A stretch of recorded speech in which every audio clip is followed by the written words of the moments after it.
ഒരു സംസ്കാരത്തിന്റെ മൂല്യം അളക്കേണ്ടത് ചുമ്മാ വാചക കസരത്തിന്റെ പുറത്തല്ല.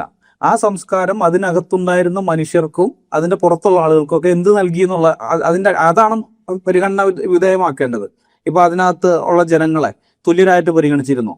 അധ്വാനിക്കുന്നവർക്ക് ആ അധ്വാനത്തിന്റെ മൂല്യം അനുസരിച്ചുള്ള കൂലി നൽകിയിരുന്നു. അവിടുത്തെ സ്ത്രീകളെയും കുട്ടികളെയും എങ്ങനെ പരിഗണിച്ചിരുന്നു. ഇങ്ങനെ കുറെ കാര്യങ്ങളുണ്ട്. അവിടുത്തെ ആരോഗ്യരംഗം, ഇങ്ങനെയൊക്കെ കുറെ കാര്യങ്ങളുണ്ട്. അതുപോലെ മറ്റുള്ള ആളുകളുമായിട്ട്, ആ സംസ്കാരത്തിന്റെ പുറത്തുള്ള ആൾക്കാരുമായിട്ടുള്ള ബന്ധം എങ്ങനെയായിരുന്നു, ഇതൊക്കെയാണ്. ഇതൊക്കെ നോക്കിക്കഴിഞ്ഞാൽ മനസ്സിലാവും ഇത് പാടിപ്പുകഴ്ത്തുന്ന പരിപാടിയൊന്നും ഉണ്ടായിരുന്നില്ല. ഇപ്പൊ ഞാൻ ദളിത് പശ്ചാത്തലത്തിൽ നിന്ന് വന്ന ആളാണ്. അത് ഞാൻ എവിടെ അഭിമാനത്തോടെ പറയുകയും ചെയ്യും. എന്റെ പശ്ചാത്തലം അതാണെന്നുള്ളത്. കാരണം ദളിതൻ എന്ന് പറയുമ്പോൾ അവൻ ആരെയും പറ്റിച്ചോ വഞ്ചിച്ചോ ജീവിച്ചതല്ല അവന്റെ തലമുറ എന്ന് പറയുന്നത്. അല്ലെങ്കിൽ മറ്റവന്റെ അധ്വാന ഫലം ചൂഷണം ചെയ്തെടുത്ത് ജീവിച്ചതൊന്നും അല്ല. അപ്പൊ അതുകൊണ്ട് എനിക്ക് പറയാനൊരു നാളെക്കേടോ മടിയോ ഇല്ല. പക്ഷെ ഇവിടെ മറുവശത്തുള്ള ആളുകൾ എന്ന് പറഞ്ഞാൽ ഒരു ചെറിയ കൂട്ടരാണ്. അവര് ബാക്കിയുള്ളവന്റെ അധ്വാന ഫലം അവൻ കഷ്ടപ്പെട്ട് പണിയെടുക്കുന്നു, അത് ഓരോ കാര്യം പറഞ്ഞു കഴിഞ്ഞിട്ട് അവനെ ചൂഷണം ചെയ്ത് ജീവിക്കുകയാണ്. തണിയണങ്ങാതെ ജീവിക്കുന്ന പരിപാടിയാണ് ഉണ്ടായിരുന്നത്. അതായത് അധ്വാനം മോശമായ കാര്യമാണെന്നും അധ്വാനിക്കാതിരിക്കലും മഹാകാര്യമായിട്ടാണ് ഇവിടെ പരിഗണിക്കപ്പെട്ടിരുന്നത്. കാരണം ഈ പുനർജന്മ വിശ്വാസമാണ് അതിന്റെ അടിസ്ഥാനമായിട്ട് നിൽക്കുന്നത്. കഴിഞ്ഞ ജന്മത്തിൽ അവൻ മഹാപാപം ചെയ്തു, ആ പാപത്തിന്റെ അനന്തരഫലമായിട്ട് ഈ ജന്മത്തിൽ ദൈവം ഇവനെ ശിക്ഷിക്കുകയാണ്. അതുകൊണ്ടാണ് ഇവന് കഷ്ടപ്പെടേണ്ടി വന്നത്, അധ്വാനിക്കേണ്ടി വന്നതെന്ന ചിന്ത.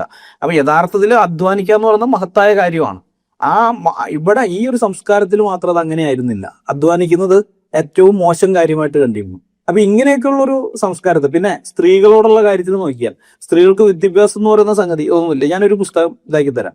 ഇത് പാർവതി നെന്മിനിമംഗലം എന്ന് പറയുന്ന ഒരു ബ്രാഹ്മണ അല്ലെങ്കിൽ അന്തർജനം, അവര് ബ്രാഹ്മണ സമുദായത്തിനകത്ത് വളരെയധികം, കേരളത്തിലെ നമ്പൂതിരി സമുദായത്തിനകത്ത് വളരെയധികം റിഫോർം കുറെ കാര്യങ്ങൾ ചെയ്തിട്ടുണ്ട് അവര്. അപ്പൊ അവരുടെ ഇത് പ്രസംഗങ്ങളും മറ്റുമൊക്കെ ഉണ്ട്. പിന്നെ അവരുടെ എഴുത്തുകൾ. അപ്പൊ ഇത് വായിക്കുമ്പോൾ അറിയാം, നമ്പൂതിരി സ്ത്രീകൾ എന്ന് പറഞ്ഞാൽ വളരെ ബുദ്ധിമുട്ടി ഇവിടെ ജീവിച്ചിരുന്നത്. അവര് അന്തർജനങ്ങൾ എന്ന് പറഞ്ഞിരുന്ന അക്ഷരാർത്ഥത്തിൽ അങ്ങനെ തന്നെയായിരുന്നു. അകത്തെ ജനമാണ്. അവരുടെ ദേഹത്ത് സൂര്യപ്രകാശം പോലും വീഴില്ലായിരുന്നു. കാരണം പുറത്തിറങ്ങുമ്പോൾ ഘോഷ എന്ന് പറയുന്ന ഒരു വസ്ത്രം, മേലാകെ ചുറ്റുന്ന പുതപ്പും പിന്നെ ഒരു മറക്കുടയും ഉണ്ടാവും. വീട്ടിലെത്തിക്കഴിഞ്ഞാൽ അകത്താണ്. പിന്നെ അരയ്ക്ക് മുകളിലോട്ട് തുണിയൊന്നുമില്ല, നഗ്നരായിട്ട്. അതായത് അന്നത്തെ കാലത്ത് എല്ലാവരും അങ്ങനെയൊക്കെ തന്നെ. അപ്പൊ അങ്ങനെ ജീവിക്കുന്നത്. ഇവരുടെ ദേഹത്താകെ സൂര്യപ്രകാശം വീഴുന്നത് ഇവർ പുറത്ത് കുളിക്കാൻ പോകുന്ന സമയത്ത് മാത്രമാണ്. അപ്പൊ അങ്ങനെയൊക്കെ ജീവിക്കേണ്ടി വന്നിരുന്നു. അവരുടെ കഷ്ടപ്പാടുകളും ബുദ്ധിമുട്ടുകളും ഒക്കെ പറയുന്നുണ്ട്.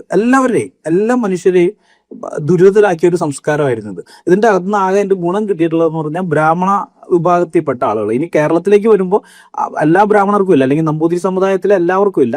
മൂത്ത ആൺകുട്ടിക്ക് മാത്രം, അവന് മാത്രമേ വിവാഹം കഴിച്ച് കുടുംബജീവിതം നയിക്കാൻ പറ്റുള്ളൂ. ബാക്കിയുള്ളവർക്ക് അതുപോലും പറ്റില്ല. സംബന്ധം എന്ന് പറഞ്ഞുകൊണ്ട് നടക്കാനേ പറ്റുള്ളൂ.